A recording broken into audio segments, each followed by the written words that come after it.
Elias moved through his life the way a man waded through deep water. Each step was a deliberate effort, a conscious shifting of weight against a current of memory that threatened to pull him under. The ranch was his anchor, a rectangle of dust and duty that held him in place.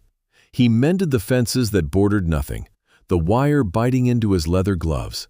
He drew water from a well that served only him. He ate his meals standing at the kitchen counter, the food tasting of ash and obligation. The silence in the house was a physical presence, thick and heavy in the corners where dust motes danced in the afternoon light. It was a silence his wife Sarah had once filled with humming, with the clatter of pans, with laughter that felt as distant now as a foreign language. His routine was a bulwark against thought. Wake before the sun painted the eastern hills. Coffee, black and bitter. Check the 2 remaining cows, their soft eyes holding no judgment. Repair what was broken. A loose hinge, a split plank, a fraying rope. The work was honest and demanded nothing of him but sweat. It filled the hours. It tired his body so that his mind might for a few blessed hours be still. He had not slept a full night in 2 years, not since the fever had taken her, leaving behind a void that swallowed sound and light. Her things were still where she had left them. Her worn gardening gloves sat on the porch rail, curled and stiff as if still holding the shape of her hands. A half-finished piece of knitting lay in a basket by the hearth, the needles crossed in a gesture of permanent pause. He never touched them. He cleaned around them, his movements careful, reverent. To move them would be to admit a finality his heart refused to accept, even as his mind screamed the truth of it every waking moment. The door to their bedroom remained closed. He slept on a narrow cot in the small room he had once used as an office. The world had shrunk to the boundaries of his land. The town, a day's ride away, was a place of ghosts and pitying looks. He went only when necessity demanded it, for salt, for flour, for nails. Each trip was a trial, a gauntlet of well-meaning questions from people whose lives had continued unabated. He would nod, keep his answers short, and retreat back to the predictable solitude of his ranch as quickly as the wagon would allow. His isolation was a choice, a shield he held up against a world that no longer made sense. He ran a hand over the worn handle of his father's smithing hammer. It lay on the workbench in the barn, a place he rarely went anymore. Sarah had loved the sound of it, the rhythmic ringing of steel on steel. She had called it the ranch's heartbeat. The barn had been silent for 2 years. The forge was cold, its brick maw dark with soot and disuse. The hammer was a relic of a life he no longer lived, a testament to a strength he no longer possessed. It was the last piece of his father he had, and the last piece of the man he used to be. The trip to town was unavoidable. The flour sack was nearly empty, and the last of the salted pork was gone. He hitched the old mule to the buckboard, the familiar creak of the leather and would a mournful sound in the morning quiet. He did not look at the house as he left. He focused on the ruts in the road, the way the dust kicked up in a fine brown cloud behind him. The sun was a hot, indifferent weight on his shoulders. The world felt brittle, bleached of all color. He saw them before he even reached the butcher's shop. A small crowd had gathered, their interest a mix of morbid curiosity and casual cruelty. In the center of it stood Miller, the butcher, a man whose girth was matched only by his smugness. And beside him, her head held high despite the raw, red chafe of a broken manacle on her wrist, was an orc woman. She was tall, built with the dense muscle and broad shoulders of her people, but she was thin, her green skin pulled taut over her cheekbones. One of her arms hung limp at her side, clearly broken, the angle of it unnatural. A small orc child, a boy no older than 5, clung to her leg, his tusks barely emerged from his gums. He glared at the onlookers with a ferocity that his small frame could not possibly back. Miller was holding a piece of paper, a contract of indenture. Strong back, good for field work or hauling, he announced to the crowd, his voice slick with commerce. Slightly damaged, but the price reflects that. Who'll start the bidding? A year's labor for a pittance. No one spoke, they just stared. Orcs were not a common sight, and indentured ones even less so. They were a proud, reclusive people who kept to the mountains. To see one here, in chains, was a grim spectacle. The woman's eyes swept over the crowd, and for a moment they met Elias's. There was no plea in them. There was only a cold, hard fire of defiance, banked but not extinguished. It was a look he recognized. It was the look of someone who had lost everything but was not yet broken. "She's useless with that arm," someone muttered. Miller's face soured. He grabbed the orc's good arm, and she flinched, a sharp intake of breath the only sound she made. The child growled, a low, guttural sound from deep in his chest. "The arm will heal," Miller snapped. "She's tough. They all are." Elias felt a familiar tightening in his chest, a cold knot of something he had refused to feel for a very long time. It was anger. It was the sight of the child, his small hands balled into fists, trying to protect his mother from a world that was too big and too cruel. It was the woman's dignity, a fortress under siege. He thought of Sarah, of her fierce protectiveness, of the injustice of her fate. The world had taken her, and he had done nothing. He had simply stood by and let the silence win. He found himself moving, his feet carrying him forward before his mind had fully consented. The crowd parted for him, their faces registering surprise. Elias rarely spoke to anyone, let alone involved himself in public affairs. "I'll take the contract," he said. His voice was rough from disuse, like stones grinding together. Miller turned, his eyes lighting up with greed. "Elias, didn't see you there. Wise man, a good worker is what that ranch of yours needs." He named a price, an exorbitant sum that he knew Elias could not possibly have. It was a humiliating amount, designed to put him in his place. Elias's pockets were nearly empty. He had just enough for flour and salt, and not a cent more. The faces of the townsfolk swam before him, a sea of pity and expectation. He was the grieving widower, the man who was letting his family's legacy crumble into dust. He could feel their judgment like a physical weight. He could turn around, get his supplies, and ride back to his quiet, empty life. It would be the sensible thing to do. It would be the safe thing to do. He looked at the orc woman again. She was watching him now, her expression unreadable, guarded. The boy was peering at him from behind her leg. In that moment, the choice was not between logic and compassion. It was between the man he had become and the man Sarah had married. He turned without a word and walked back to his wagon. The crowd murmured, assuming he had given up. Miller chuckled, a wet, unpleasant sound. Elias reached under the driver's seat and pulled out a heavy object wrapped in oilcloth. He walked back to the butcher and unwrapped it. It was his father's hammer. The head was forged from dark, heavy steel, perfectly balanced. The handle was hickory, worn smooth and dark with the sweat of 2 generations of honest work. It was the only thing of real value he had left, not in coin, but in memory. He held it out to Miller. "This, for the contract." Miller's eyes widened. He was no smith, but he knew quality. He knew the work that went into a tool like that, a tool that could last 100 years. He knew what it meant to a man like Elias. He licked his lips, his greed warring with his surprise. To take this hammer was a cruelty beyond the simple transaction of coin. It was taking a piece of the man's soul. He took it. The hammer felt unnaturally heavy in his hand. He tested its weight, a grotesque imitation of a craftsman. "Done," he said, a grin splitting his face. He handed the flimsy contract paper to Elias and used a key from his pocket to unlock the shackle on the woman's good wrist. The metal fell away, leaving the broken piece still encircling her other. Elias did not look at the hammer. He folded the paper and put it in his pocket. He nodded once to the orc woman. "Come," he said.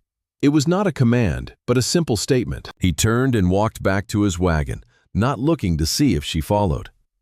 He heard the soft shuffle of her feet on the dusty street, and the smaller, quicker steps of the child beside her. The crowd watched them go, their silence now one of confusion and a dawning, uncomfortable respect. Elias had traded his past for a future he could not begin to imagine. He had bought 2 strangers with the last remnant of his old life, and he had no idea what he was going to do with them. The ride back to the ranch was a long, silent affair.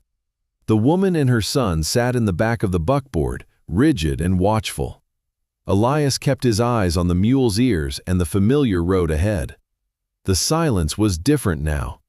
It was not the empty silence of his grief, but a tense, charged silence filled with unspoken questions and deep-seated mistrust. He could feel her gaze on his back, heavy and assessing. What had he done? He had brought 2 more mouths to feed to a ranch that could barely support one. He had invited complication into a life he had painstakingly simplified. He had acted on an impulse, a ghost of a feeling he thought had died with his wife. He felt a surge of panic, cold and sharp. He glanced back. The boy had fallen asleep, his head resting on his mother's thigh. She was stroking his hair, her large scarred hand surprisingly gentle. Her face, in that unguarded moment, was not hard or defiant. It was weary. It was the face of a survivor who was tired of surviving. The panic in Elias's chest subsided, replaced by a quiet, grim resolve. He had made this choice. He would see it through. They arrived as dusk was settling, turning the sky to a bruised purple and orange. The ranch house looked small and lonely against the vast expanse of the plains. He pulled the wagon up to the barn and unhitched the mule. The woman did not move until he was done. She watched his hands, his efficient, practiced movements. "There's a spare room," he said, gesturing toward the house. "It's small, but it's dry." She slid off the back of the wagon, lifting her sleeping son into her good arm with a grunt of effort. She followed him to the house, her steps slow but steady. The air inside was cool and smelled of wood smoke and dust. He led her to the room he had once used for storage. It held a simple cot, a small table, and a clean, threadbare blanket. It was sparse, but it was clean. She laid the boy on the cot. He did not stir. She turned to Elias, her dark eyes searching his face. "Why?" she asked. Her voice was a low rumble, like stones shifting deep underground. Elias had no answer. He did not know why. He shrugged, a gesture of helplessness. "You needed help." Her expression did not change. Trust was not a thing that came easily to her. He could see that. It had been beaten and sold out of her. "I am Gorza," she said. "This is my son, Cale." Elias. An awkward silence stretched between them. He was a stranger. She was a stranger. They were 2 solitary beings, thrown together by a desperate act. He cleared his throat. "I'll make something to eat." He went to the kitchen and started a fire in the stove. He moved with the clumsy uncertainty of a man unaccustomed to cooking for others. He sliced potatoes and onions, his movements stiff. He found a piece of bacon and fried it, the smell filling the quiet house. It was the first time in 2 years that the scent of a real meal had permeated the walls. He set 2 plates on the small kitchen table. He was about to call for her when she appeared in the doorway, a silent shadow. She moved to the table and sat, her posture erect. He served the simple meal, and they ate without speaking. He watched her eat. She ate slowly, deliberately, as if savoring each mouthful. He realized she was probably starving. The boy, Cale, remained asleep in the other room. When they were finished, she stood and gathered the plates. She took them to the wash basin, but hesitated, looking at her injured arm. "I'll do it," Elias said, his voice too loud in the stillness. He took the plates from her. Their fingers brushed. Her skin was cool and rough, like stone. She pulled her hand back quickly. She stood there for a moment, watching him wash the dishes. Then, with a curt nod, she retreated to her room and gently closed the door. Elias was left alone in the kitchen, the unfamiliar warmth of the stove at his back. The silence that returned was different. It was no longer empty, it was occupied. The first week was a careful dance of avoidance. They moved through the small house like ghosts, occupying the same space but never at the same time. He would rise early and be out of the house before she and the boy were awake. He would leave food on the table for them.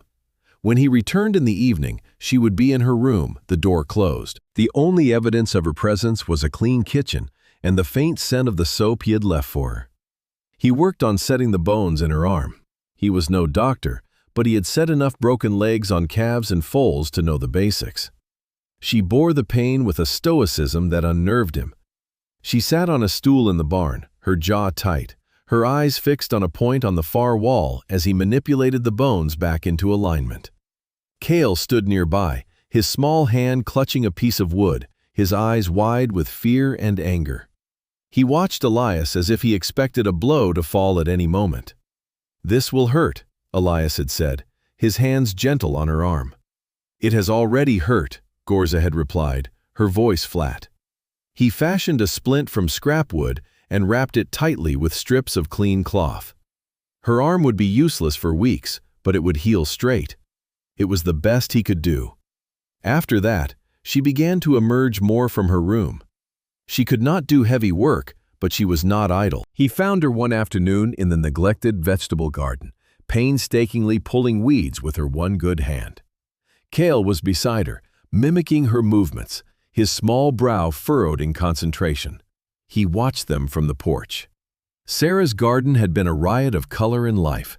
Now it was choked with weeds, a testament to his neglect. Gorza was patiently clearing a small patch around the struggling tomato plants. She was bringing a small piece of his world back to life, a piece he had abandoned. He felt a pang in his chest, a complex emotion he could not name. It was not quite gratitude, not quite guilt. It was something new. He began to leave tools for her on the porch, a small hand trowel, a pair of shears. He never said anything. He would just leave them there, and in the evening they would be back, cleaned and resting by the door. They were communicating through objects, through shared, unspoken tasks. It was a language they both understood better than words. Cale slowly began to thaw. He would follow Elias around the ranch at a safe distance, a small, silent observer.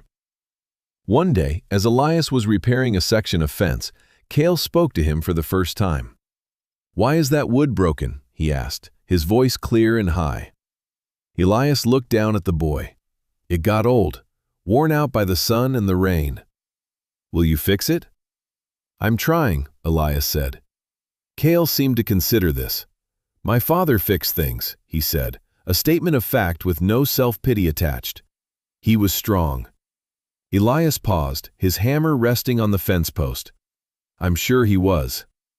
After that, the boy's questions became a regular occurrence. They were simple, direct, and often uncomfortably perceptive. "Why is your house so quiet?" he asked one evening. "Why are your eyes sad?" Elias found he had no easy answers. The child's innocent honesty chipped away at the walls he had built around himself. It was impossible to maintain his stoic reserve in the face of such relentless, guileless curiosity. The barn became the center of their shared world. The roof had a hole in it, a gaping wound from a winter storm 2 years ago that he had never found the will to repair. He decided it was time. It was too big a job for one person, especially one who had lost the habit of such ambitious work. He dragged the long, heavy timbers into place. Gorza watched him for a day, her expression thoughtful. On the second day, she was there beside him. Her arm was still in a splint, but she used her good arm and her body to brace the beams while he hammered them into place. She was surprisingly strong, her movements economical and precise. They worked together in a rhythm born of necessity, a silent understanding passing between them. He would gesture, and she would move. She would see a tool he needed and have it in his hand before he asked. The work was hard, but it was good. The sound of the hammer striking nails rang through the air, the first real noise of industry the ranch had heard in years. It was not his father's hammer. That was gone. This was a new one, a plain, functional tool he had bought in town. But in his hands, it felt right. He was building again. He was repairing. One afternoon, as they worked, Cale brought him a cup of water. Elias took it, his throat dry from dust and exertion. "Thank you," he said. The boy gave him a small, hesitant smile, showing the tips of his tusks. It was the first time he had seen the child smile.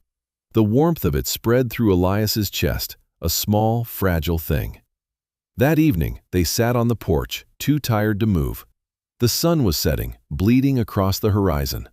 The air was cool and smelled of cut pine and dry earth. The silence between them was no longer tense. It was comfortable, companionable. "Sarah planted those," Elias said, his voice quiet. He gestured to the wild tangle of rose bushes that grew along the porch. "She said a house wasn't a home without something that was alive just for the beauty of it." It was the first time he had said her name to another person since the funeral. The word felt strange on his tongue, both a pain and a relief. Gorza was silent for a long time.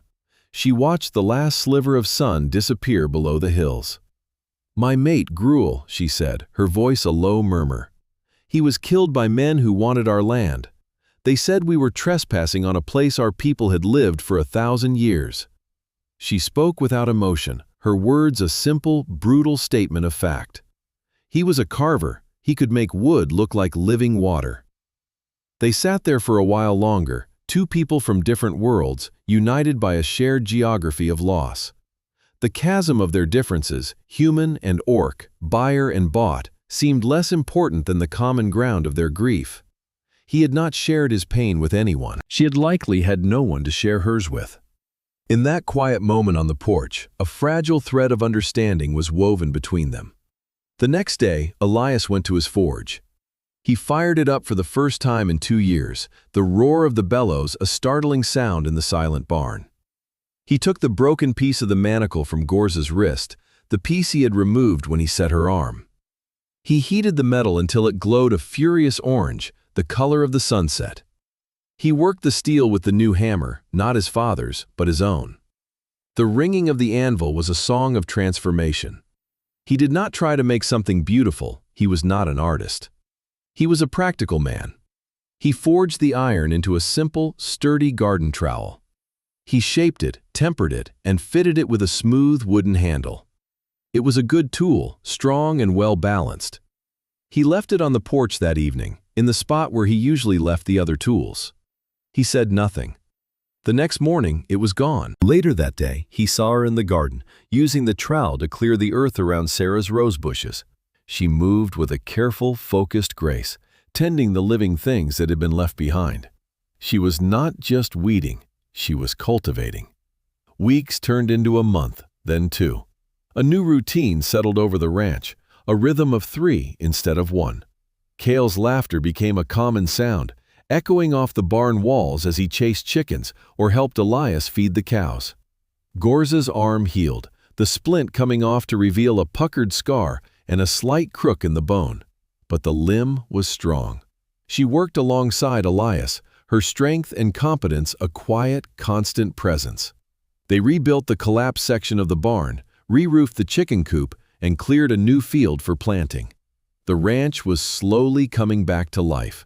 The work was endless, but it was no longer a solitary struggle against decay.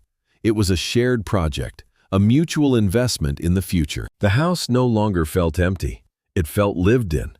There were scuff marks on the floor from a child's boots, the smell of Gorza's cooking, a savory stew with wild herbs she gathered from the hills, and the low murmur of conversation in the evenings. Elias found himself changing. The tightness in his chest had begun to loosen. He still missed Sarah with an ache that was a part of him, but the grief was no longer an all-consuming darkness. It was a room in his heart he could visit, not a prison in which he lived. He started sleeping in his own bed again, the one he had shared with her. The first night was hard, the space beside him a cold, vast emptiness. But he woke to the sounds of life in his house, Cale's chatter, the clatter of Gorza in the kitchen, and the emptiness felt a little smaller. One evening, Gorza was sharpening a scythe, the whetstone whispering against the steel.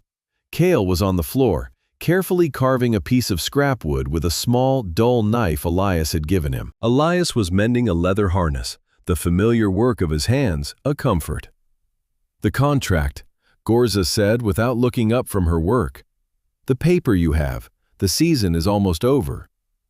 Elias stopped his work. He had almost forgotten about the flimsy piece of paper tucked away in a drawer. It felt like a relic from another lifetime. "It doesn't matter," he said. "It matters," she insisted, her eyes meeting his. "I have worked for my place. I am not in your debt." Her pride was a fierce, unbending thing. She was his partner, not his property. It was important to her that he understood that. "I know," he said softly. "This is your home, Gorza, if you want it to be." Her gaze held his for a long moment, searching. Then she gave a single, sharp nod and returned to her work. The matter was settled. They were not master and servant. They were not even employer and employee. They were something else, something they had not yet found the word for. They were a family. The dust cloud on the horizon appeared just after noon. It was too large for a lone rider, too purposeful for a stray herd. Elias watched it from the porch, a cold feeling coiling in his stomach. He had known this day might come. He had hoped it would not. It was Miller. He was not alone. He rode a stout horse, and flanking him were two men Elias recognized as transient laborers, men who would do anything for a few coins. They rode into his yard and stopped, their presence an immediate violation of the peace he had so carefully rebuilt. "Elias," Miller said, his voice oozing a false friendliness, "just came to see about my property. The season's indenture is up. Time to collect." Gorza had come out of the house to stand behind Elias. Cale peeked out from behind her legs, his small face a mask of fear. "She's not your property, Miller," Elias said, his voice low and steady. He did not move from the top step of the porch. He was not a large man, but he stood his ground, a quiet, immovable object. Miller laughed, a harsh, grating sound. "I have a contract, signed and sealed. Her labor is mine to sell. And I've got a good price for her from the Black Creek mining crew. They don't mind a bit of orc muscle." He spat a brown stream of tobacco juice into the dust. The implication was ugly and clear. "The hammer paid for the contract in full," Elias said, his hands clenching into fists at his sides. "That was the deal." "The hammer paid for her for the season," Miller countered, his smile turning venomous. "A rental, you might say. Now the rental period is over. Hand her over, or we'll take her. And the boy. He'll fetch a decent price as a cabin boy." Rage, pure and hot, surged through Elias. It was a feeling so intense it almost made him dizzy. He had spent 2 years numbing himself to the world, and now this man, this vile excuse for a human being, had brought it all roaring back. He thought of the hammer Miller had taken, the symbol of his heritage. He thought of Gorza tending Sarah's roses, of Cale's hesitant smile. This was his home. These were his people. "You're not taking anyone," Elias said. Each word was a piece of flint. He stepped down from the porch. He did not have a weapon, but he did not need one. His entire being was a weapon, forged in grief and now tempered by a fierce, protective love. Gorza moved to stand beside him. In her good hand, she held the heavy wood axe she had been using to split logs that morning. She did not raise it in a threat. She just held it, its weight a settled, deadly promise. She was not a victim to be rescued. She was a defender of her home, standing shoulder to shoulder with her partner. Miller's smile faltered. He had expected a broken man, an easy mark. He had not expected this united front, this quiet, absolute defiance. His hired men shifted uneasily in their saddles. This was supposed to be a simple collection, not a fight to the death. "This is foolish, Elias," Miller snarled. "I've got the law on my side." "Then go get the law," Elias said. "But you're not setting foot on this porch." He made his stand then, not just for Gorza and Cale, but for himself. He drew a line in the dust, a line between the life he had been passively enduring and the life he was now actively choosing to build. He was claiming them. He was claiming his own future. "She is part of this household," he said, his voice ringing with a clarity that surprised even him. "This is her home. This is her son. You will leave them be." The standoff stretched, thick and tense. The only sound was the wind whistling through the eaves of the barn and the nervous stamping of the horses. Miller's face was red with fury, his bluff called. He was a bully, not a killer. He needed his victims to be afraid. These people were not afraid. Just as the tension reached its breaking point, another sound joined the wind. It was the rattle of a buggy, its wheels crunching on the gravel of the lane. It was Doc Allen, the town's physician, on his way to the neighboring homestead. He pulled his horse to a halt, his old, wise eyes taking in the scene in an instant. Miller and his thugs, Elias and Gorza standing together, the child hiding behind them. "Afternoon, Elias," the doctor said, his voice calm and authoritative. He tipped his hat to Gorza. "Ma'am." He then fixed his gaze on the butcher. "Miller, causing trouble, are we?" "This is none of your concern, Doc," Miller growled. "This is a business matter. Seems to me a man threatening a family on their own land is everyone's concern," Doc Allen said mildly. He had delivered Elias. He had treated Sarah in her final days. He knew the weight of the hammer Elias had traded. He looked at Miller with a gaze that was cold with contempt. "I saw the bill of sale for that indenture contract, Miller. You bought it for a pittance off a bounty hunter who had no legal claim. It wasn't worth the paper it was printed on then, and it isn't now. You're trying to sell property you never owned." The doctor's words hung in the air, a public declaration of Miller's fraud. The hired men looked at each other, then at Miller. They were hired for muscle, not for a legal battle with a respected town elder as a witness. One of them slowly shook his head. The job was no longer worth the pay. Miller's face contorted in a mask of impotent rage. He was beaten, not by force, but by truth and community. He had lost. He spat one last time into the dust, a final gesture of his foulness. "This isn't over," he hissed, but the threat was hollow. He wheeled his horse around and galloped away, his hired men following sheepishly behind him, leaving a cloud of dust and humiliation in their wake. Elias stood watching them go, the adrenaline slowly draining out of him, leaving him shaky but solid. He felt Gorza's presence beside him, a warm, steady anchor. Cale emerged from behind her and, in a gesture of absolute trust, took Elias's hand. The boy's small fingers wrapped tightly around his. Doc Allen gave them a long, appraising look, a small smile touching his lips. He nodded once, a gesture of profound approval. "You did good, Elias," he said. "You did right." He clucked to his horse and the buggy rattled on its way, leaving the three of them standing together in the quiet yard. That night, the silence in the house was a comfort, a shared peace earned through trial. After they had put Cale to bed, Elias took the indenture contract from the drawer. He walked to the hearth and without ceremony dropped it into the low-burning flames. The paper curled, blackened, and turned to ash. Gorza watched him from the doorway. "You did not have to do that," she said. "I would have worked to pay the debt you saw." Elias turned to face her. The firelight cast dancing shadows on the walls, making the small room feel like a sanctuary. "There was never a debt," he said. "This was never a contract. It was a choice. I chose." He looked at her, truly looked at her, not as an orc, not as a worker, but as the woman who had brought his home and his heart back from the dead. He saw the strength in her eyes, the resilience in the line of her jaw, the quiet intelligence in her gaze. "I choose this," he said, his voice thick with an emotion he was only just beginning to understand. "I choose you. And Cale, if you will have this life, with me." She crossed the room and stood before him. She reached out, not with her good hand, but with the one that had been broken. She gently touched the side of his face, her rough fingers a surprisingly tender caress.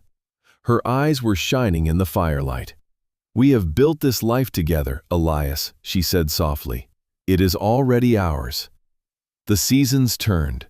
The newly cleared field yielded a modest but sufficient crop of corn and beans. They bought 2 more cows with the money from the harvest. The sound of Cale's laughter was a constant melody, and the ring of Elias's hammer from the barn was once again the ranch's heartbeat. The house was filled with the sense of baking bread and the low hum of their mingled voices. One spring afternoon, Elias watched from the porch as Gorza and Cale worked in the garden. Sarah's roses, pruned and tended with loving hands, were exploding with blossoms of deep, velvety red. Cale, now a sturdy boy of 6, was carefully watering a row of new seedlings. Gorza looked up and saw Elias watching. She smiled, a true, broad smile that transformed her face, and he felt his own lips curve in response. A family was not a thing you were given and then lost. It was a thing you built. It was a choice you made every day. It was a structure you repaired when it was broken, a garden you tended, a future you forged, piece by piece, from the most unlikely materials. It was a home. He had a home.